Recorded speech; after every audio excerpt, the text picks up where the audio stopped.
Olá, boa noite, meus queridos amigos da comunidade espírita Nova Era, aí do Vale do Jiquiriçá, na nossa amada e estimada Bahia.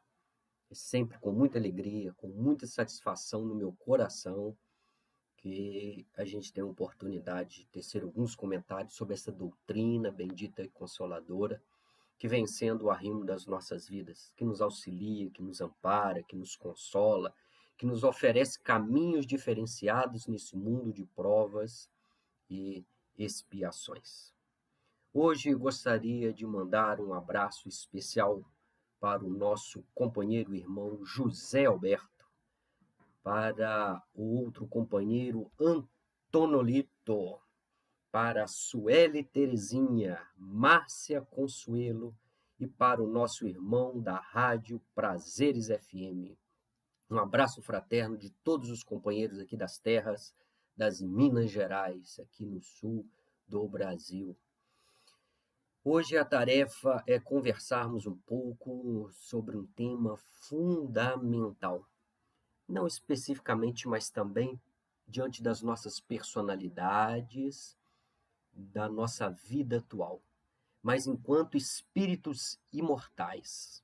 Trata-se de um dos itens fundamentais que faz parte dos preceitos que fundamentam a doutrina espírita, e se chama livre-arbítrio, também conhecida como livre escolha, que é a nossa capacidade de decidir o que fazer, quando fazer, como fazer, em que circunstâncias realizar as nossas tarefas.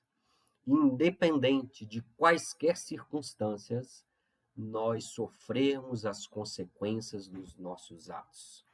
O que nos garante a evolução enquanto espíritos é termos consciência que cada ação nossa vai trazer um correspondente positivo ou negativo em relação às nossas atitudes. E o livre-arbítrio é um dos preceitos, junto com o destino da perfeição. Então, quando Deus nos criou, Ele nos deu duas grandes revelações, dois grandes propósitos, dois grandes fundamentos para a eternidade. O primeiro é que todos nós seremos perfeitos. Na verdade, é o único destino que podemos dizer absoluto que Deus decidiu. Ele que nos deu a vida, de maneira que todos nós seremos perfeitos. Não é por outro motivo que a questão 132 do Livro dos Espíritos, Kardec pergunta qual o objetivo da encarnação dos espíritos. E os espíritos superiores respondem que o objetivo é fazer com que nós cheguemos à perfeição. É aqui, nesta vida terrena, em união do espírito com o corpo, através do perispírito, que é o modelo organizador biológico que faz a ligação energética entre o espírito e o corpo físico, o espírito, a centelha divina, o corpo físico denso, dessa fisiologia, dessa anatomia que nós temos aqui, formada de células e de todos os sistemas, de todos os órgãos que compõem o nosso corpo, que teve um início e terá um fim, que nasceu, estamos vivendo e vamos desencarnar ao pó, retornará ao pó. O segundo propósito, o segundo fundamento foi o livre-arbítrio, ou seja, Deus nos concedeu a possibilidade de nós nos realizarmos, de nós desenvolvermos, de nós nos realizarmos no tempo, na hora, no jeito e da forma que nós decidirmos. Entretanto, nas suas leis, nós somos responsáveis ou corresponsáveis por todas as nossas atitudes, porque o livre-arbítrio não é absoluto. Eu não posso fazer tudo o que eu quero, na medida que eu quero, da forma que quero, na intensidade e quantidade que eu quero, porque existem limitações no livre-arbítrio, que são margens que delineiam a nossa caminhada, quais sejam efetivamente as leis divinas que estão incrustadas, escritas, delineadas na nossa consciência, lá no interior, lá no fundo. A gente sabe efetivamente quais são as suas leis, que Allan Kardec, pedagogicamente, dividiu em 10, na terceira parte de O Livro dos Espíritos. Respeitando as leis, nós estamos livres para decidirmos. Algumas questões a gente levanta neste aspecto. Nós realmente queremos a liberdade? Porque a liberdade, ela traz essa responsabilidade, ela traz o peso das nossas consequências.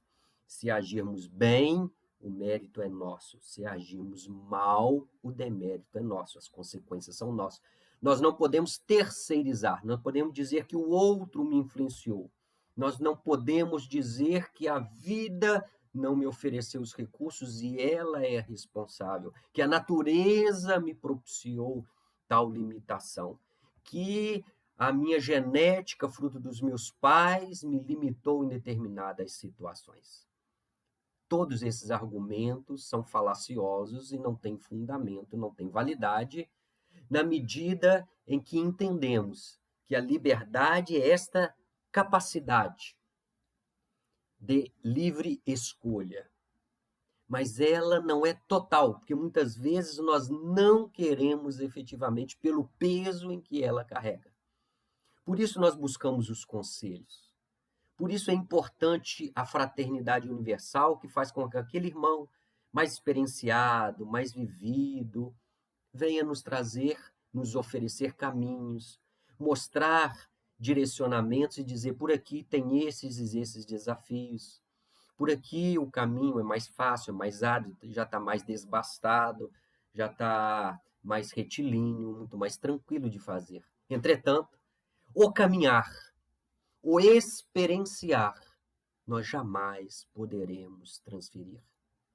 O que significa? Que uma mãe, por mais que ela ame o seu filho, e o amor materno, ele é comparado ao amor divino, os mais próximos do amor divino. Existe uma coisa que nenhuma mãe pode ou poderá fazer pelo seu filho, por mais amor que ela tem em seu coração. É oferecer para o filho a experiência.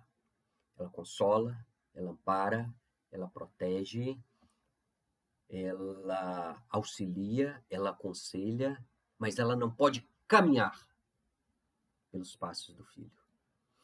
Ela pode evitar por um determinado tempo as dores, as dificuldades, mas ninguém é eterno. As nossas mães vão e a gente fica com as experiências da vida. Se fosse assim, Jesus, quando esteve aqui na Terra, poderia levar todo mundo ao céu, ao paraíso, ao reino dos céus. Por que não o fez? Porque a caminhada é individual, porque a evolução depende do meu querer, do exercício da minha livre escolha. Dentro dessa escolha, eu decidir que quero aprender, que quero desenvolver as minhas potencialidades, as minhas habilidades, a minha mediunidade, a minha sensibilidade, as minhas virtudes. Mas você não disse, e na questão 132, não fala que isso todos nós vamos conseguir? Sim, mas o tempo, a velocidade, a forma em que vamos experienciar e adquirir e desenvolver essa potencialidade, nós é que fazemos. Por isso que a liberdade, o livre-arbítrio absoluto, ele não existe. A gente vai angariando possibilidades que vão num crescente, que vão se abrindo, que vão amadurecendo e possibilitando cada vez mais a nossa capacidade de decidir as nossas ações. Por quê? Vejamos, meus irmãos. Deus é soberanamente justo e bom. Ele é a perfeição. Deus não criou o mal. Então, de onde vem o mal? Que Deus permite que exista, porque ele é passageiro e ele traz experiências. Nós, no mau uso, na má utilização do nosso livre-arbítrio. Nosso livre-arbítrio, que é restrito, né? em vários níveis. Por exemplo, no nível biológico, existem funções diversas que nós não podemos escolher. Deixar de alimentar, deixar de beber água, deixar de limpar o corpo, deixar de dormir, e o corpo vai sossobrar. E a gente vai desencarnar. Nós precisamos respeitar alguns condicionamentos, ou o que nós chamamos de automatismos biológicos, que não está na nossa livre escolha. A própria reencarnação é uma imposição de Deus. Todos os espíritos precisam, irão reencarnar. Quantas vezes, em que tempo? Pode durar milênios, mas a gente só evolui, e a evolução é um destino, está determinado por Deus, quando nós mergulhamos na matéria. E ao mergulhar na matéria, a gente é cerceado em muitas possibilidades da potencialidade do espírito.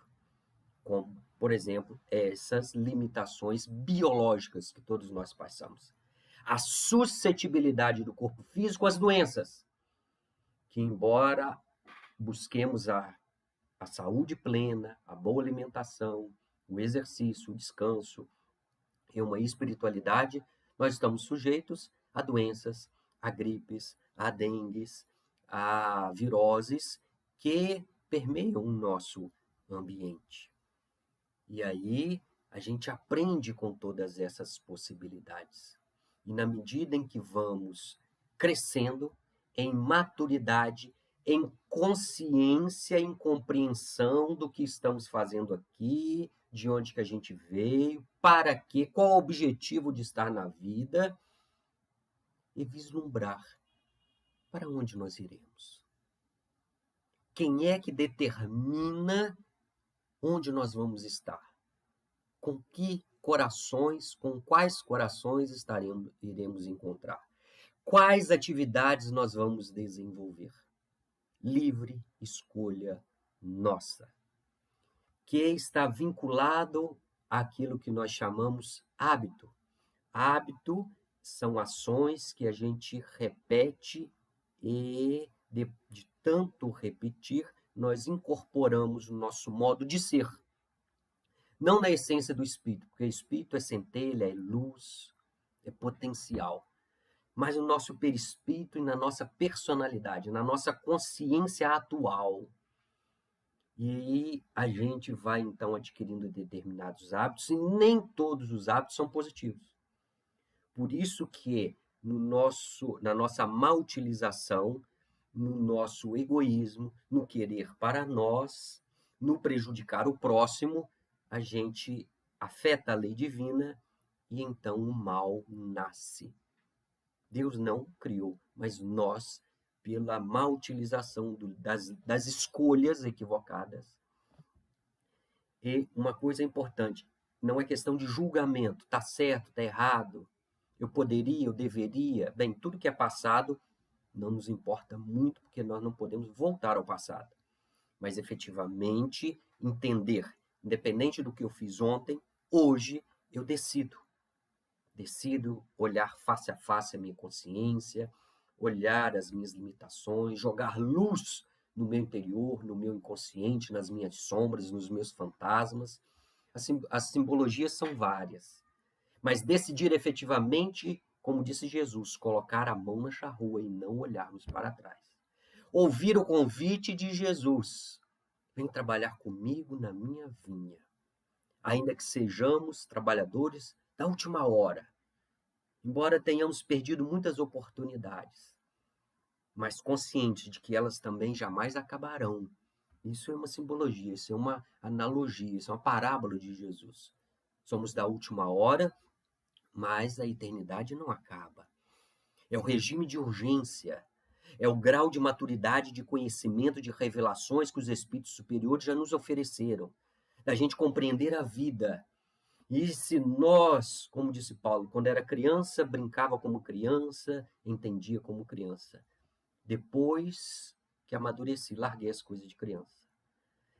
No crescimento espiritual, se nós já temos capacidade, possibilidade de entender a vida num contexto mais amplo, mais profundo, mais dinâmico, por que que nós vamos ficar apegados às questões automáticas, circunscritas à vida material?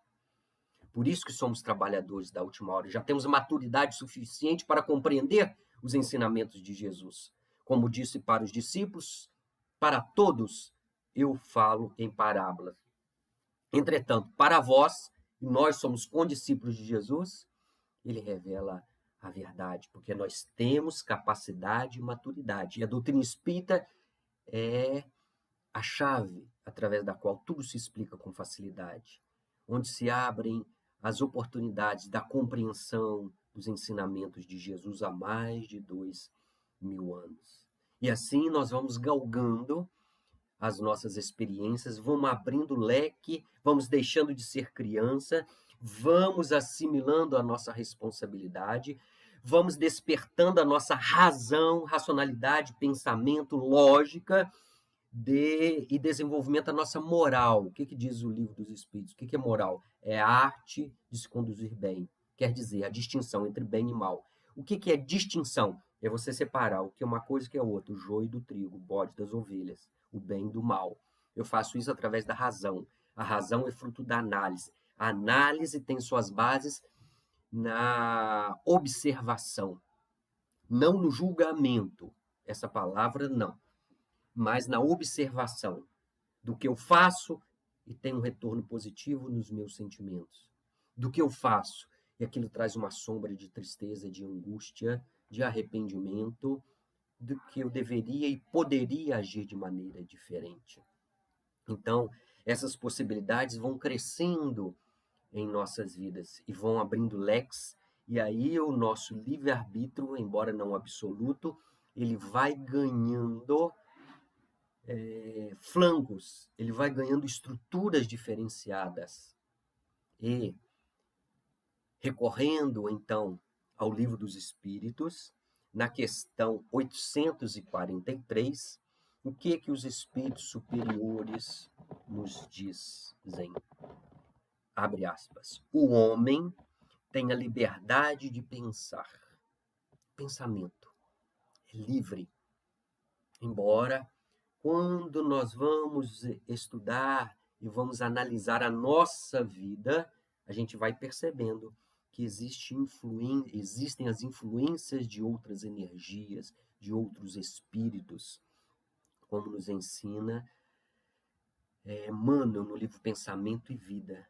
Nós somos um gerador de energias. Emitimos, porque o nosso pensamento é contínuo, energias, formas de pensamento, e influenciamos aqueles que estão na mesma faixa, na mesma compatibilidade energética. E aqueles que pensam como nós pensamos também influenciam a nós. De maneira que o próprio pensamento, ele não é eminentemente puro. Ele recebe as influências do meio, ele recebe as influências daquilo que está filtrado no nosso inconsciente, lá no fundo da nossa consciência, e daqueles espíritos, daquelas mentes, daquelas energias que sintonizam conosco. Isso é química, isso é física, isso é ciência, meus irmãos, que nós precisamos e que o Espiritismo nos oferece para compreender as nossas emoções, cujo fim maior é a nossa felicidade, a nossa paz, é a nossa alegria e daqueles que convivem conosco. É não sentir dor, não sentir mais sofrimento, é sair da lei, efetivamente, de ação e reação, da lei de causa e de efeito, e podermos efetivamente apenas amar e estarmos com isso voando acima das torpezas e das iniquidades humanas. Então voltemos aos espíritos. O homem tem a liberdade de pensar e de agir. E aí também eles estão falando em tese. A gente pensa e age do jeito que a gente quiser. Eu decidi fazer essa palestra. Recebi um convite. Poderia ter aceito, poderia ter recusado. A decisão foi minha. Eu aceitei. Com muita alegria no coração. Aqui estou realizando e compartilhando com vocês esta possibilidade. Então, eu recebi, eu ativei o meu raciocínio, eu vi as minhas possibilidades, analisei e decidi. Eu quero, eu aceito. Eu efetivamente vou realizar esta palestra, este convite muito bem aceito e proposto pelo nosso irmão Celso. Meu agradecimento profundo dele se lembrar e me oferecer essa possibilidade. Então a gente pensa e age. Entretanto, quando a gente vai no estudo um pouco mais aprofundado, as nossas ações também não são ilimitadas. Hoje, se eu decidir voar como corpo físico, eu não consigo. Eu tenho limitações físicas. Existe uma lei chamada lei da gravidade. Nós estamos vinculados no corpo, senão a gente estaria voando. Nós não temos a habilidade dos pássaros, as asas, as penas para voar. Eu quero ir na Lua, enquanto corpo físico eu não tenho condições de fazer isso. Eu quero agora à noite que tenha sol. Não tem jeito. A Terra gira em torno de si mesma, no seu próprio eixo, em torno do Sol. Então não depende de mim. Nós não podemos tudo. Então a nossa ação ela é limitada. Agora, dentro da faixa que nos cabe operacionalizar e crescer e desenvolver, nós decidimos as nossas ações. Nesse simples fato, receber um convite, aceitar ou não. E das coisas simples, estou com sede, posso beber água agora ou daqui a 5 minutos? Eu não vou morrer de sede se eu adiar 5, 10, 15, 20 minutos. São atitudes que o meu agir pode fazer, que eu tenho liberdade de pensar o que quiser, mas para materializar o meu pensamento, deixar ele escoar da razão para o sentimento e do sentimento espraiar pelas minhas atitudes, demanda um caminho. E este caminho, seja no pensar, seja no decidir, seja no agir, ele recebe influências e ele tem os seus desafios, que enquanto espíritos imortais, um dos nossos propósitos, mais uma vez eu vou repetir, segunda questão 132 do Livro dos Espíritos, que é progredir, que é evoluir, é superar as nossas limitações. É angariar energia, força e desenvolver as 3 potências da alma, que Leon Denis deixou bem descrito no livro O Problema do Ser, do Destino e da Dor. O querer, o saber e o amar. O querer é essa vontade, é esta consciência que eu posso, que eu sou uma potência divina, que eu sou Deus, segundo as palavras de Jesus, citando o Velho Testamento, vós sois deuses, podeis fazer tudo o que eu faço, muito mais, tem que querer, porque se nós não quisermos, Deus não faz por nós, porque ele respeita o livre-arbítrio, que é uma lei que ele mesmo criou.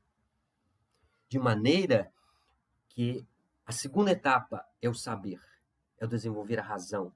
Qual o melhor caminho para eu chegar ao meu objetivo? Como é que eu vou fazer da forma mais natural, sem interferir na vida e no direito do meu semelhante?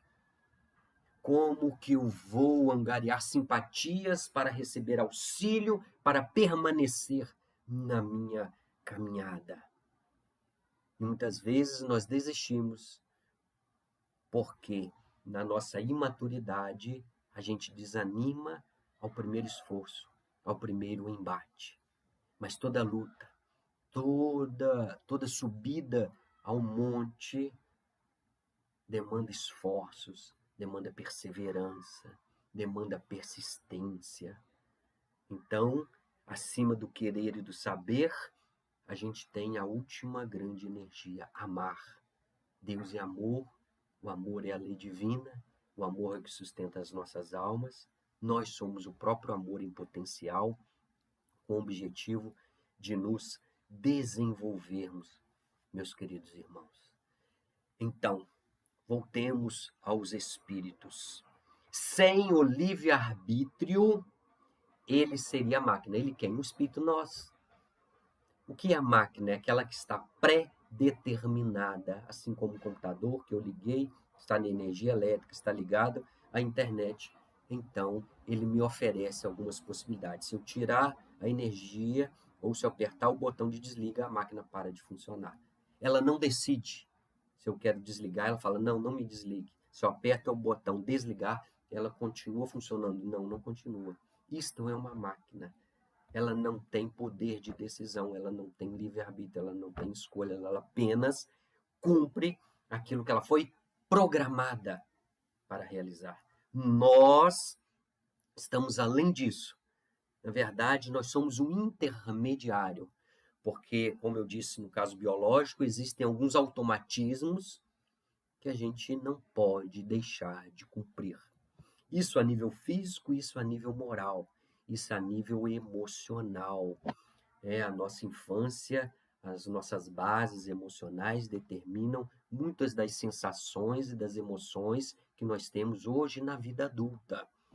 Por isso, a análise que nós precisamos olhar para trás para autoconhecer, para autotransformar, para compreender e nos libertarmos desse automatismo, ou fazer dele uma coisa mais benéfica para todos nós, uma coisa que eleva, que progride, que traz paz às nossas circunstâncias. Nós não somos máquinas, nós temos esse potencial. Agora, para agirmos cada vez mais livres, cada vez com escolha maior, e essa escolha termina onde começa o direito do outro, da liberdade do outro, do direito do outro ser o que ele quiser, da forma que ele quiser. Quando nós resolvemos impor a nossa vontade ao outro e não a nós mesmos, nós começamos a interferir, a gente passa a ser obsessor, a gente passa a ser pesos na vida daquelas pessoas que, como nós, têm um livre-arbítrio, têm o direito de ser, de caminhar, de aprender, de escolher, de sorrir, de chorar, de sofrer, do jeito que eles quiserem. A lei de sociedade faz com que sejamos irmãos. Faz com que nós possamos, assim como Jesus o fez, e agora nós vamos começar a lembrar algumas passagens de Jesus, porque ele é o nosso modelo, ele é o nosso guia, ele é o governador, ele é o co-criador da terra, ele é a nossa referência maior para, então, exercitarmos efetivamente o desprendimento da materialidade, sublimarmos cada vez mais o corpo físico, o nosso perispírito, ganhando nuances de leveza, até que o espírito possa, na sua pujança, fazer brilhar a sua própria luz e a gente externalizar o amor e vivermos na fraternidade. Quando a gente chegar em determinado potencial, a gente retorna para auxiliar todos aqueles que estão na caminhada, na imaturidade, na infância, do processo evolucional, neste universo infinito. A vida é bela por causa disso. Ela não tem fim. Não tem fim os nossos conhecimentos, não tem fim a nossa possibilidade de amar os nossos semelhantes, porque disse Jesus que Deus trabalha até hoje, então ele continua criando espíritos e isso é uma coisa infinita, sempre haverá trabalho, sempre haverá oportunidade de amar, de sermos felizes, de desvendar mistérios que ainda nos assombram muitas vezes, que a própria filosofia, a ciência humana ainda está longe de compreender, neste planetinha que está num sistema pequenino, num sol de oitava grandeza, ainda na periferia da nossa galáxia, que tem mais de 400 milhões de outros planetas, que é uma galáxia pequenina dentro das mais de 100 bilhões de galáxias que existem no universo conhecido, que é apenas 20% de tudo aquilo que existe, que a ciência consegue detectar, para a gente compreender que a gente tem que olhar para dentro de nós, que nós somos um universo, que nós temos muitas emoções, nós temos muitas células, nós temos muito que desvendar dentro do nosso cérebro, que a gente utiliza, aí diz que 5, 10%, não importa, mas está muito longe do nosso potencial de fazer as sinapses, de conseguir, então, filtrar tudo que é bom, tudo que é belo, tudo que me agrada, para oferecer aos nossos semelhantes. Nós temos aí a eternidade e a liberdade de, na medida dos nossos esforços, do querer, do saber e do amar, a gente concentrar energia dentro de nós mesmos e dar passos decisivos na nossa evolução, na nossa felicidade, nessa capacidade de vivenciar cada vez mais. Então, qual foi o padrão de Jesus lá quando ele esteve aqui há 2000 anos? Foi do convite. Todos os espíritos mais experimentados, que a gente chama de espíritos superiores, nos convidam, nunca nos impõem. O próprio Deus não nos impõe, ele aguarda, ele é eminentemente paciente, ele é a paciência, ele tem a eternidade, não tem espaço-tempo, ele está sempre no presente, aguardando as nossas decisões. E aí as dores, os sofrimentos dão um empurrão quando a gente fica muito tempo parado, encrustado, fixo em determinados acontecimentos que marcaram as nossas emoções. De maneira que Jesus sempre fez o convite. Por isso que depois que ele foi batizado por João Batista, ele desceu lá para o lago de Genezaré, e lá estava Simão Pedro e André, dois irmãos que estavam pescando. Jesus os convida, os atrai pelo seu magnetismo e diz: querem participar comigo da implementação do reino de Deus nos corações humanos? Convite. Não ofereceu nada em troca, não disse qual era o regime de trabalho, não disse quais seriam os desafios, apenas convidou. E eles aceitaram. Depois chegaram João e Tiago, outros dois irmãos mais jovens, ouviram o convite, aceitaram. E todos os 12 apóstolos e todos aqueles que eles convidou. E nós estamos ainda nessa perspectiva de ouvir o convite de Jesus para trabalharmos na sua seara de amor, de respeito ao livre-arbítrio alheio. Se o outro quer andar devagar, quer ficar parado, temos que respeitar. Mas nós podemos, no nosso querer, na nossa liberdade de pensar e nas nossas possibilidades de agir, adiantarmos os nossos passos, aliviarmos o peso da encarnação, o peso da matéria, do egoísmo, do orgulho e da vaidade, que cobram um preço altíssimo às nossas realizações passageiras, alegres por um momento, mas que no decorrer do tempo costumam trazer infelicidades muito grandes, meus irmãos. Então Jesus sempre nos convidou. E aí eu vou lembrar uma passagem dele, de um jovem. E é interessante, porque os jovens, hoje em dia, e sempre na atualidade, têm lá os seus afazeres, as suas preocupações. E este jovem identificou em Jesus um ser diferenciado. Foi até atrás dele e começou um diálogo questionando o que ele deveria fazer para alcançar o reino dos céus. A paz, a felicidade, enfim, o que nós entendemos por um local consciencial de tranquilidade para os nossos corações. Jesus disse: não matar, não roubar, respeitar o dia de sábado, honrar pai e mãe. Começou a descrever os 10 mandamentos, porque ele era judeu. Jesus não era cristão, Jesus foi judeu. E esse jovem também. Então ele descreve aquilo que está nas normas judaicas, nos 10 mandamentos de Moisés. Incrivelmente, para surpresa minha, para de alguns, ele retruca Jesus dizendo: tudo isso eu faço. Tudo isso eu faço, Jesus. Eu cumpro os 10 mandamentos. E aí a pergunta que ele não diz, mas que fica implícita: então eu já estou preparado para alcançar o reino dos céus, para alcançar a paz morredoura, a felicidade sem máculas? E Jesus, então, abre a perspectiva do livre-arbítrio e diz assim para o jovem: se quiseres ser perfeito, O se é uma conjunção dentro do português que vai nos oferecer uma possibilidade de realização ou não, que abre uma escolha de fazer ou de não fazer, de fazer agora ou adiar para depois. Então, quando ele diz, se você quiser ser perfeito, e aí ele fala que perfeição, felicidade, reino dos céus é próximo. E a gente sabe que só através das reencarnações nós chegaremos a esse patamar de perfeição. Vai, vende tudo que tem, dá aos pobres e segue-me. E aí ele delineia, ele não obriga. Ele fala, fique comigo agora. Larga tudo. Me segue. Não, ele oferece uma possibilidade para o jovem.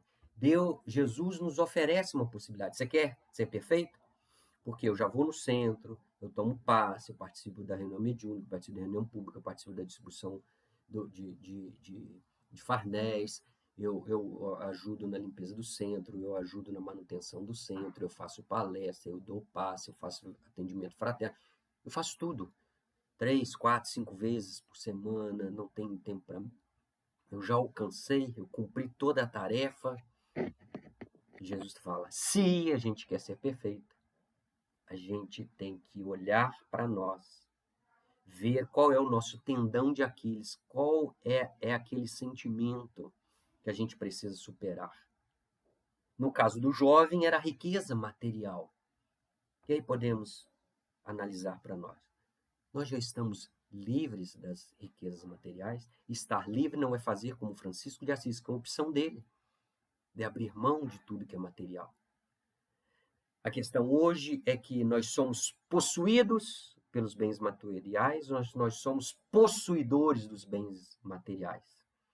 Eles estão como meio para nos auxiliar a vida aqui na Terra, ou nós somos escravos e trabalhamos em prol de acumular os bens terrenos, a par da energia, da saúde, de abrir mãos do convívio mais profícuo com os nossos familiares. São questionamentos. Isso é um livre-arbítrio.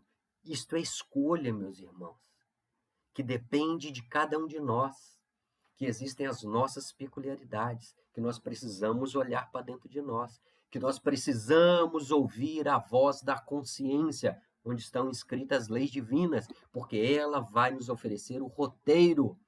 A gente vai seguir? Nós é que decidimos. Vamos deixar para amanhã? Não há problema, Deus não se incomoda. Vamos adiar para a próxima encarnação? Não há problema, também não incomoda Deus. Agora, é decisão nossa. Eu posso fazer agora. Eu posso envidar todas as minhas energias, todas as minhas forças. Eu quero, eu desejo. Vai ser fácil? Basta querer? Não, saber, perseverar, estudar e colocar na prática efetivamente. Porque aí a gente vai lembrar uma segunda passagem de Jesus nesta mesma perspectiva. Ele diz assim, se quiser ser meu discípulo, abandona tudo, tome sua cruz, esquece de si e siga-me. É uma outra proposta, que também começa com um oferecimento e uma abertura. Se você quiser ser meu discípulo. Por que isso? Porque todos os caminhos vão chegar ao mesmo local, que é a nossa destinação final, que é a divindade, que é a evolução, que é a perfeição. Que nós somos, na Terra, uma parcela pequenina de cristãos, de espíritas, basicamente aqui no Ocidente, que a maior parte da população mundial está no Oriente, é hinduísta ou budista. Existem outros caminhos que levam ao céu, existem outras ideologias. Eu falei, essas duas grandes religiões, tem muitas outras, né? Então, a verdade Não interessa a forma, a cultura, o meio que ela se manifeste. A verdade é um amor. E onde o amor se expressa, em qualquer latitude, em qualquer cultura, em qualquer país, em qualquer língua, em qualquer religião, até sem religião, né? Mas com a espiritualidade, com a consciência do exercício do amor ao próximo, do exercício efetivo da fraternidade em prol dos nossos semelhantes, nós estaremos aptos, efetivamente, a nos realizarmos, a alcançarmos a felicidade dentro das limitações que a Terra nos oferece, que, segundo os Espíritos, consiste na consciência tranquila. Não é fazer alguma coisa, é não ter máculas, é não fazer o mal, é não desejar o mal, é não julgar, é não prejudicar, é não ser pedra de tropeço aos semelhantes. Consciência tranquila de que nós cumprimos o nosso dever. Qual é o nosso dever? Amar. O que é amar? É aceitar a vida, é ser gratos, é nos esforçar ao máximo para fazer tudo o que a gente quer nas nossas possibilidades. E o que é fazer tudo, segundo Jesus? É tomar a nossa cruz. O que é tomar a nossa cruz? A cruz representa o sacrifício. Mas sacrifício não é sinônimo de sofrimento. Muitas vezes, no popular, no senso comum, a gente fala, foi um sacrifício alcançar tais e tais objetivos. Minha vida é um sacrifício. Mas quando a gente estuda a raiz das palavras, ela é dividida em duas partes. Sacro, ofício. Ofício é trabalho, é oficina. Sacro é o sagrado. Então, sacrifício é o sacro ofício, é o trabalho divino. O que é o trabalho divino? O que diz o Livro dos Espíritos sobre o trabalho? É qualquer atividade útil para mim ou para aqueles que estão ao meu redor, encarnados ou desencarnados. Então, qualquer trabalho que é feito com amor, que é divino, ele é a realização, é a materialização do símbolo da cruz. Porque Jesus veio até aqui por amor, ofereceu os seus ensinamentos por amor. Fez o convite a todos nós por amor. Se comprometeu a estar do nosso lado até que chegássemos ao aprisco do Pai, como bom pastor, secunda e auxilia suas ovelhas. Por amor. Nunca cobrou nada. Convidou 12 apóstolos. Foi esquecido, foi traído, foi abandonado, foi incompreendido. Recebeu diversas acusações, mas respeitou o livre-arbítrio de cada um. Perdoa-lhes, Senhor, não sabem o que fazem. Eu tenho consciência, eles ainda não têm. Por amor. O sacrifício de Jesus, o trabalho sagrado de Jesus foi materializar o amor enquanto esteve aqui. Então ele diz, se você quiser ser meu discípulo, e o discípulo é aquele que acompanha o mestre, e existe uma ligação entre discípulo e mestre, e Jesus diz, se me amais, então nós amamos Jesus, guardai os meus mandamentos, praticai aquilo. E qual o maior mandamento? Eu vos dou. Amai como eu os amei. É a referência maior do discípulo. Porque para a multidão, ele diz, amar a Deus sobre todas as coisas, ao próximo como a si mesmo. Aos discípulos ele diz, amai uns aos outros como eu vos amei. Vocês tiveram a referência, vocês estiveram comigo. E nós estamos com Jesus. Quando ele disse, quando um ou mais pessoas se juntarem em meu nome, eu aí estarei. Ele está aqui agora. Através das emanações do bem, quando nós elevamos os nossos sentimentos, quando nós buscamos compreender e sentir o seu amor, quando nós nos abrimos com o nosso livre-arbítrio, dizendo, Jesus, o que queres que eu faça? quando nós aceitamos o seu convite, quando nós aceitamos a nossa cruz, o nosso trabalho divino e realizamos ele. Independente se alguém está vendo, não saiba a mão esquerda que está a vossa mão direita. Ele vai nos ensinando. Até a consumação dos tempos eu estarei convosco. Vou para vos preparar um lugar, para quando estiver pronto voltarei, para que onde eu estiver vós estejais também. Jesus nunca nos abandona. Ele está conosco. Este é o sacrifício que precisamos fazer. Se quiser ser meu discípulo, tome a sua cruz. Mais uma palavrinha sobre a cruz. Jesus, quando estava indo para o Calvário, carregando sua cruz, ele encontrou um homem chamado Simão Cirineu, que dividiu a cruz, que aliviou o peso de Jesus. Jesus é o Espírito perfeito. Não veio aqui por prova nem por expiação, veio só nos amar. Encontrou alguém nos ensinando a misericórdia divina que compartilhou a cruz dele. Nós, que muitas vezes também não damos conta da nossa cruz, queremos carregar a cruz da nossa família, dos nossos amados. Queremos acompanhar, viver a vida deles, direcionar, disciplinar, faça aqui, não faça isso, não faça aquilo. Quando nós não damos conta da nossa cruz. Então, tomar a sua cruz é olhar para dentro de si, é se questionar, é perguntar onde eu preciso melhorar, é ver em que eu preciso incentivar nas potencialidades que eu já adquiri, para que elas se multipliquem 100, 500, 1000 de vibrações positivas, aqueles que convivem conosco, meus irmãos.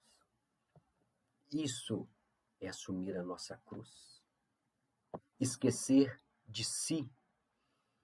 E aí é um trabalho que a gente entra da coletividade. Porque diz Paulo de Tarso, todos buscam o que é seu e não o que é do Cristo. Todos são muito ligados à sua individualidade e não à coletividade. Farinha pouca, mil pirão primeiro. Não é assim que se diz aí na Bahia? De maneira que primeiro nós, primeiro a nossa satisfação, primeiro o meu prazer, primeiro a minha saciedade. Depois, se houver tempo, se houver espaço, se eu não for muito egoísta, se eu não quiser segurar para amanhã, eu não compartilho com o meu semelhante. Caso contrário, eu vou oferecer ele. E aí, quando eu ofereço, eu acho que eu sou caridoso, que eu sou bom. Quando efetivamente Deus nos deu a vida, Ele não cobra nada por isso. Porque nós não podemos compartilhar o pouco que temos, tesouros materiais, com os nossos irmãos. Ou aqueles que são mais sensíveis, que já compreenderam, compartilhar o seu tempo, o seu ouvido, a sua paciência, para que o outro desafogue as suas emoções, para consolar um semelhante. Então, esquecer de si mesmo não é se abandonar, porque nós precisamos cuidar do corpo físico. Está lá no Evangelho segundo o Espiritismo, cuidar do corpo e do espírito, que é o corpo que propicia a vida. Nós temos responsabilidade pelo nosso corpo. Quanto mais saudável, melhor nós vamos servir ao nosso semelhante. Quanto mais equilibrados emocionalmente, melhor vamos oferecer compatibilidade energética aos nossos semelhantes. Quanto mais aberta a minha mente, mais fácil eu vou captar as energias dos espíritos superiores para auxiliar aqueles que estão ao nosso redor. Na medida em que a sociedade melhora, que meu irmão se alivia, eu também me alivio. Como dizia o poeta Rabindranath Tagore, ó Deus, como poderei ser feliz ao lado dos caminheiros que perderam as vias da felicidade? O objetivo maior da vida, do amar, é ter alguém para amar. E quando o outro me dá a possibilidade de amar, na verdade, o outro que está fazendo a caridade comigo. E nós achamos que estamos auxiliando, fazendo a caridade para ele.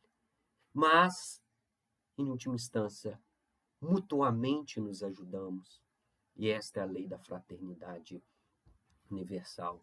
Esquecer de si é abrir mão, é um exercício paulatino, constante, de pensar um pouquinho ou no outro também. O bom samaritano descia de Jerusalém para Jericó e viu alguém caído ao caminho. Encheu-se de compaixão. A compaixão é a antessala da caridade. A caridade é o amor. O amor é o próprio Deus. Ele poderia continuar caminhando tranquilamente, livre-arbítrio. Ele parou. Encheu-se de compaixão e decidiu auxiliar o outro. O sacerdote passou, decidiu seguir a sua vida, sem problema. Nós não vamos julgá-lo. O levita passou, seguiu sua vida, sem problema. Nós não vamos julgá-lo. O samaritano viu e parou. E nos ensinou que a escolha, que as possibilidades, as oportunidades estão ao alcance das nossas vistas e das nossas sensibilidades. Agora, para perceber as oportunidades, precisamos desenvolver a compaixão. Como que eu desenvolvo? Eu tenho que querer, eu tenho que exercitar, eu tenho que praticar, eu tenho que aceitar o convite de Jesus, eu tenho que me dispor, eu tenho que esquecer um pouquinho de mim para sentir o que o outro está sentindo, a dor que o outro está sentindo e desejar aliviar a dor do outro, não resolver o problema de ninguém. E quando ele se aproxima, o que ele oferece para o homem caído? Azeite e vinho. É tudo aquilo que ele tinha no embornal. Então a gente exerce o livre-arbítrio para fazer o bem, a caridade, o exercício da plenitude, do amor ao semelhante com tudo aquilo que nós temos. Não precisa mais. Nós não sabemos se ele era médico, se ele tinha feito e sabia os primeiros socorros. Ele apenas encheu-se de compaixão e ofereceu o que ele tinha. Ele tinha azeite e tinha vinho. Curou? Não. Aliviou com toda certeza. Dialogou com ele com toda certeza. Colocou palavras de conforto? Sim, mas mais do que palavras, a atitude. No momento de dor, de desespero, de abandono, em que nós estamos caídos. Alguém. O Simão Sirineu nos oferece a aliviar, a compartilhar conosco as nossas dores e as nossas dificuldades. E aí disse Jesus: se queres ser meu discípulo, tome sua cruz, negue-se a si mesmo e siga-me. E aí? Jesus disse numa outra oportunidade: eu sou o caminho, a verdade e a vida. Ele não é quem caminha, nós somos os caminheiros. Nós damos passos. Nós temos que movimentar o nosso querer, a nossa vontade, essa potência imensa que a gente tem dentro da gente. Ele apenas faz um convite. Vinde a mim, todos vós que estáis aflitos e sobrecarregados, eu vos aliviarei. Tomai sobre vós, entretanto, o meu jugo, e aprendei de mim, sou brando e humilde de coração, e encontrareis repouso para as vossas almas, pois é suave o meu jugo e leve o meu fardo. É a promessa dele. Agora, nós ouvimos, nós queremos ir, sair da inércia e movimentar o nosso querer. Não basta querer para chegar, é preciso dar passos um atrás do outro. É preciso ter consciência que encontraremos dificuldade, barreiras, desânimo e pessoas que vão nos atrapalhar, que vão nos não sei qual é a palavra, que vão nos querer nos desanimar. era desmotivar a palavra que eu falar. Não queremos desmotivar. Elas acontecem, elas estão. É direito delas. A gente vai ouvir a Jesus que nos chama ou aqueles que pretendem estacar, parar os nossos passos. Por N motivos, que não nos importa neste momento. Seguir os passos de Jesus não é fazer os milagres que ele fez. Ele nunca exigiu isso dos semelhantes. O que ele nos ensinou? Dai a César o que é de César, a Deus o que é de Deus. Estamos na matéria, vamos trabalhar na matéria. Precisamos de dinheiro para sobreviver, vamos trabalhar. Vamos efetuar as nossas tarefas. Vamos amar os nossos semelhantes. Vamos respeitar o direito alheio de ser como eles quiserem. E se alguém nos exigir andar 1000 passos, que é o trabalho obrigatório, vamos andar mais 1000. Espontaneidade, escolha, livre-arbítrio. Vamos fazer mais do que estamos pedindo. Pediu 10, nós vamos fazer 20. Pediu 100, nós vamos dar 200. É o dobro. É mais do que a gente pode. Se alguém te pedir a capa, dê também a túnica. Pedir um pouco, dê mais. Pedir 1 hora, dê 2 horas. Pedir um tempo, dê 2 tempos. Pediu paciência, dê paciência, caridade, abnegação. A gente pode muito mais. Isto é seguir os passos de Jesus. Se e somente se a gente se disponibilizar a tanto. Este é o livre-arbítrio, meus irmãos. Esta é a livre escolha. Então, a gente pode, a partir de agora, olhar um pouco mais atentos às nossas vidas. O quanto nós estamos sendo influenciados pela cultura, pelos hábitos, pelos maus hábitos que a gente chama de vícios. E quanto nós podemos abrir a nossa mente, os nossos ouvidos, os nossos olhares, para contemplar os pássaros do céu, para observar os lírios do campo, para ouvir o chamamento de Jesus ao trabalho, ao sacro ofício.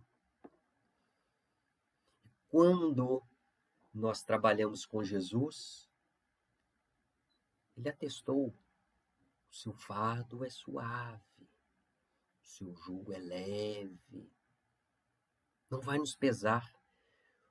Com certeza vamos empreender um pouco mais de energia para sair da inércia, para começar movimento.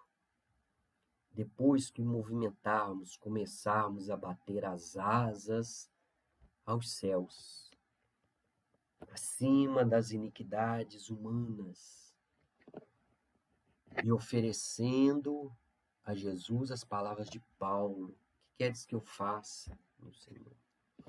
Ou com a sabedoria de João Batista: é necessário que eu diminua, que eu esqueça de mim, que eu pegue minha cruz, que eu siga o seu caminho, e que ele cresça, o coletivo, a paz, o amor, a fraternidade de todos aqueles que convivem conosco, pois na medida em que eu não peso a sociedade, ela fica mais leve.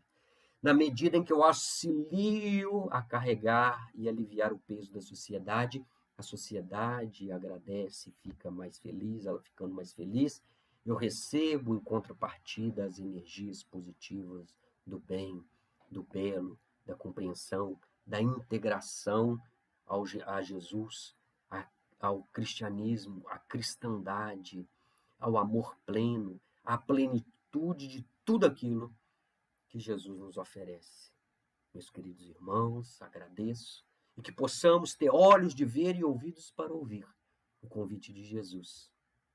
E que lá, na nossa consciência, a gente consiga, a gente se surpreenda a gente pegue a charrua na mão, não olhe para trás e diga: sim, Senhor, eu quero, eu confio, eu chegarei lá. Muita paz.